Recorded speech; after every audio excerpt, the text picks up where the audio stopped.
pour faire la protection hivernale, ça va être de savoir la zone de rusticité qu'on a, où ce qu'on est. OK? Zone de rusticité, ça veut dire le chiffre. Donc, la rusticité, c'est la résistante que la plante elle a pendant l'hiver.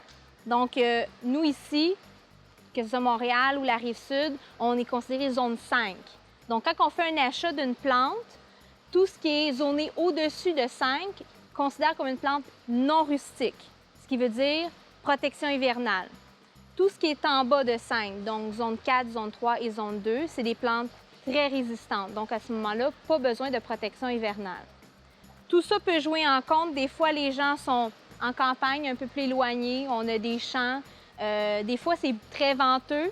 Donc, à ce moment-là, on va peut-être considérer plus un zone 4 dans ces endroits-là et non un zone 5 parce que c'est un petit peu plus frileux, très venteux. Donc, les plantes vont avoir un petit peu plus de difficultés.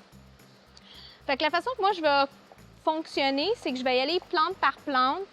J'ai choisi des plantes que souvent, j'ai eu des retours. Les gens m'expliquent, bon, ça n'a pas fleuri, elle est morte, je ne comprends pas pourquoi. Donc, on va y aller vraiment avec des plantes un peu plus communes, qui a des questionnements plus dessus. Bon, je vais commencer avec l'hydrangée. Donc, dans les hydrangées, il y a deux familles. Il y a les paniculées et il y a les macrophylla. Bon, pourquoi je spécifie ça? C'est parce que les paniculées, c'est ceux qui sont en forme conique, qui ont plus comme un cône au lieu d'une boule. Eux, ils n'ont pas besoin de protection hivernale. Paniculées, c'est des plantes résistantes. Macrophylla, c'est des plantes moins rustiques. On parle de zone 5. Donc, à ce moment-là, il va falloir les protéger. Il y a aussi la taille qui est un petit peu plus complexe. Les gens, souvent, ils ne taillent pas à la bonne période, donc la fleur, elle ne fleurit pas. Il y en a qui sourient, il doit avoir déjà eu peut-être des petits problèmes avec ça. La fleur, elle ne fleurit pas. Ils venaient nous voir de panique. Pourquoi que ma plante n'a pas fleuri? C'est la taille qui est particulière. Celle-ci, dans le fond, ça, c'est un Endless Summer. Okay? C'est un des plus communs qui est bleu et rose. Tout dépend du pH qu'on va mettre au sol, qui va varier la couleur. Celui-là, il faut couper les fleurs tout de suite quand la fleur est terminée. Okay? Quand c'est fait, on ne touche plus à rien. À l'automne, on ne touche pas aux branches et au printemps, on ne touche pas aux branches. Les branches semblent secs au printemps, ça a l'air d'une canne toute sec, mais c'est sur cette vieille canne-là qu'il va y avoir la nouvelle fleur. Fait que souvent, les gens vont tout rabattre au complet, pas de fleurs.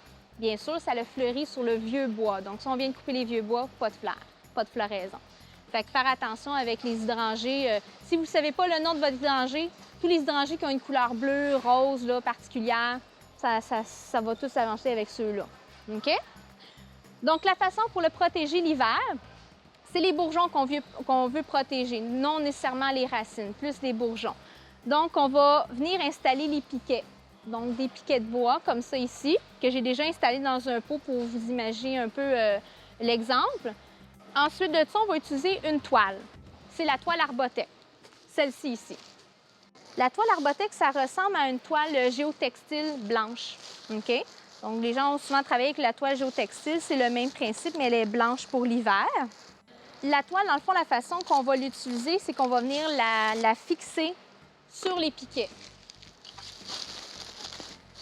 Les gens ont tendance à faire des protections comme invincibles, là, grosse protection, le tente et tout ça.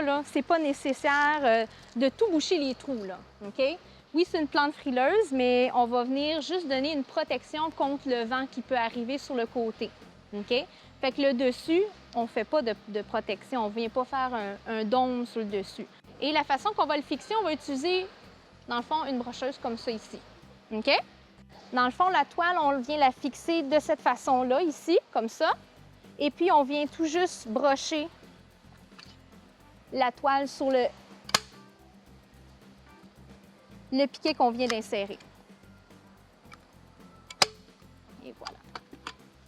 Fait qu'une fois que c'est piqué, on peut tout simplement faire le tour de la plante. Fait que comme je vous dis, ce qui est important, c'est de ne pas tailler l'arbuste au complet, fait que seulement les fleurs, on ne touche pas aux branches au niveau des hydrangées qu'on doit protéger. On met les piquets et on met la toile Arbotech par la suite. Petit truc, toutes les protections hivernales doivent être faites pas avant novembre. OK? Quand on met des toiles comme ça, c'est trop chaud encore pour faire la protection hivernale. Par contre, il ne faut pas oublier que le sol va être peut-être gelé quand on va être rendu en novembre. Fait que les piquets, idéalement, c'est ça, on les met d'avance. Donc, on va venir piquer nos piquets avant, préparer un peu le terrain. Puis quand on va être rendu en novembre, là, on va venir appliquer nos toiles ou nos cônes arrosés ou toutes nos protections là, supplémentaires. Là.